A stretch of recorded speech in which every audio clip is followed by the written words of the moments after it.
guys, welcome back to my YouTube channel, and if you're new here, hi, I'm Eli. Today we're going to be doing something a little different than my normal YouTube videos. Normally I do videos about hair, or poetry, and other random things, but today I want to talk about a Canada-wide issue that I hold very close to my heart, and that is the overrepresentation of Indigenous children in the foster care system. Why I hold it close to my heart is I'm an Indigenous individual, and I also grew up in the foster care system. I'll touch more on that as we go, but to start off, I live in Ontario, Canada, so we're going to look at the broad specs and stats for Canada itself, and then I'm going to get into more of the Ontario side. My facts are from two articles, one of which was published in May 2017, and the other was published in April 2018. So, the first fact is going to be based around comparing numbers of children in foster care now versus children that were in residential schools at their peak. So, for those of you that don't know what a residential school is, because it's not taught in Canadian history the way it should be, a residential school was a school that was built on reserves, which are the land that most Indigenous people live on. Not all Indigenous people live on it. They were built on reserves, and basically they were schools used to be a cultural genocide. They were put into place to take children from their parents and ban all of their culture. They weren't allowed to do anything that was related to their culture, among powwows, their dances, their spiritual connections, or speak their own language. Residential schools were horrendous. They were abusive and just terrible for these children. Most of the kids in them experienced many forms of abuse and are still, they're adults today, but they're still traumatized. And a lot of the children in these residential schools tried to run away, they killed themselves, or they've passed on intergenerational trauma. But, so, there is more Indigenous children in foster care than were in residential schools at the peak of their use, which is a crazy thing to think about, considering residential schools ran for over hundreds of years. The first one opened in 1831, and the last one closed in 1996. I was born in 1997. I'm 21 years old. So it's only 22 years ago that the last one closed. And many Indigenous students that went to regular high schools or middle schools or any kind of school, if they were bad, teachers would oftentimes threaten to send them to a residential school to try and make them behave a certain way. So, another statistic for Canada as a whole is that more than half of the children that are under the age of 15 in the Canadian foster care system are Indigenous, which it sounds like a lot when you think about half of it, but it's even worse because Indigenous children only make up 7.7% of the population of children in Canada. The percentage for Ontario, now we're going to get into more of an Ontario standpoint because I am from Ontario, so these statistics do play a part in my life as well as my siblings' lives because we are all Mohawk. And so in Ontario, they account for 30% of foster children, but are only accounted for 4.1% of all of the children population in Ontario. So that's an insanely high percentage for such a small group of children that are Indigenous. So, foster care is an amazing thing. For those of you that don't know what foster care is, it's when they take children from a parent or parents, usually out of abusive homes, neglectful parents, and place them with a foster family. And this can be amazing. This can be a thing that many kids need in their lives. But it can also be a traumatizing event. Some children don't feel as though they needed to be taken away from their parents. And some parents don't feel like it was the right choice. It's all up to the government, and the CAS, Children's Aid Societies, to choose whether or not to apprehend a child. The damage that apprehending a child can do can be lifelong and irreversible. Yes, some kids have great experiences in foster care. They grow up to be amazing people and do amazing things. Some kids struggle very hard because they're placed in homes that aren't culturally appropriate for them, or they're placed in homes that are more abusive or more upsetting than the home that they came from. I grew up in a very abusive foster home. I was verbally abused, mentally abused, emotionally abused, and eventually physically abused. And my cries for help fell on deaf ears. I also grew up in a foster home, or many foster homes, that weren't culturally appropriate for me as an Indigenous individual. I grew up being denied the right to my culture and my background because it wasn't easily found in their files. So they told me that I was too white to be an Indigenous individual and that I didn't need to partake in anything culturally related to it. And this leads into the practice of how these foster homes are creating a cultural genocide for the Indigenous people. There are not enough foster homes that are Indigenous because people like to say that they don't have enough space, or they're overcrowded communities, or that they're just not fit to be parents due to the past traumas that have been experienced. And that can be a fair statement, saying that some people aren't fit, because some people aren't fit to be parents. Some people have the trauma and can't work past it, but there are many people who have worked past it.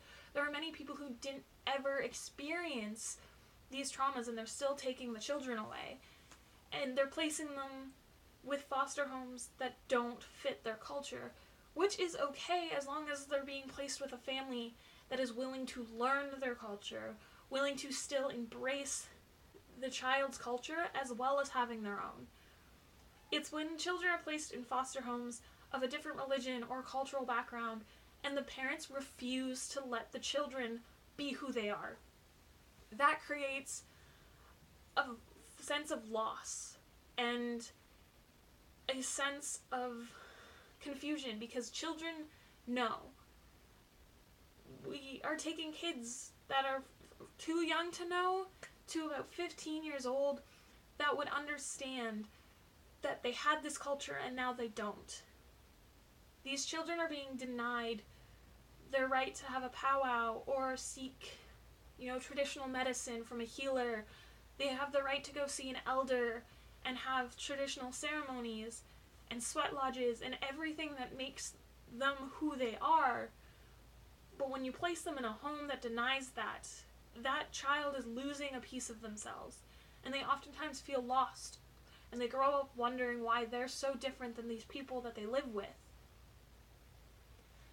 So, in Ontario, going back to a statistic about foster kids and the amount of children who are Indigenous children were 12 times more likely to be identified as foster children than a white child would be. 12 times more likely. That's an insane amount. And another statistic, or a fact, is that people are calling the overrepresentation of Indigenous children in foster care the millennial scoop. This is based off of a past experience called the 60s scoop. For those of you that don't know what the 60s scoop is, it was, residential schools were calming down and less children were being sent to them. But instead, social workers were coming onto reserves and other communities and just taking the children because the families were deemed unfit. So social workers were coming in and just collecting children by the handfuls, taking as many of them as possible and placing them in white, non-Indigenous foster homes. Again, creating a cultural genocide. So that was the 60s scoop. So many children grew up not knowing they were Indigenous, not knowing what it meant to be Indigenous, not having that connection to their heritage and their ancestors, and they were denied so much that was theirs to have. CAS has a set of rights and responsibilities for the children, and one of the rights that we have as foster children is the right to our own religion and our own culture. That is not enforced. When I was growing up in foster care, I lived with a foster family briefly that was extremely religious, which is perfectly okay, except I didn't fall into that religion. I was my own person. I was 17 years old, almost 18 years old. I was set in my way. I have my own religion, I have my own personality, and I didn't fit. And that's okay. But they push their religion on me. They constantly tell me that if I were to follow their religion, my life would be better, and that I wouldn't suffer the way I have suffered. And that's not right. And I tried to complain. I tried to tell my social worker that, my rights were being disrespected, and I was being disrespected as a person. And again, it fell on deaf ears. No one really cared. No one really listened. And I just was that moody teenager. So, during the 60s scoop, this happened to many children, being placed in homes oftentimes separated from their siblings and just made to be white. The whole point of residential schools and the 60s scoop, quoting my Indigenous textbook, is that it was designed to be a cultural genocide and to kill the Indian in the child. That is how they described it. So, they're now calling it the millennial scoop, because history is repeating itself. There is a large overrepresentation of Indigenous children in foster care. Their culture is being denied. Their rights are being taken away. And we're pretending that everything's perfectly okay. And these children don't know who they can go to, because as a child of foster care, I was never told who I could talk to, who I could reach out to. And when I tried to reach out to someone, I was ignored. My voice fell on deaf ears, and my cries for help, my pleas for, assistance, just kind of were shoved aside. And that happens to a lot of children in foster care, and it's wrong. It's even worse when you think about the children that have a specific culture, that have a part of them being taken away. Because the Indigenous have a beautiful culture. They have powwows. They do other forms of dancing, such as grass dancing and shell dancing, and it's beautiful. And it's a connection to the earth.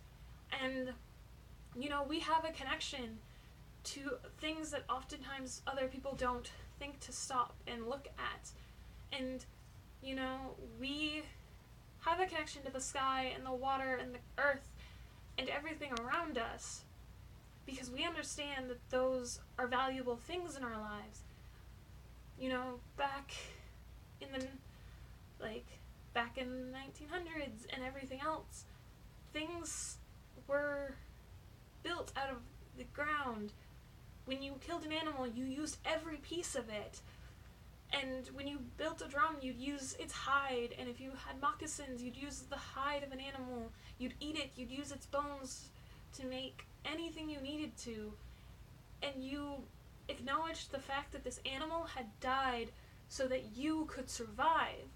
And nowadays, a lot of people don't think that way. And that's fine.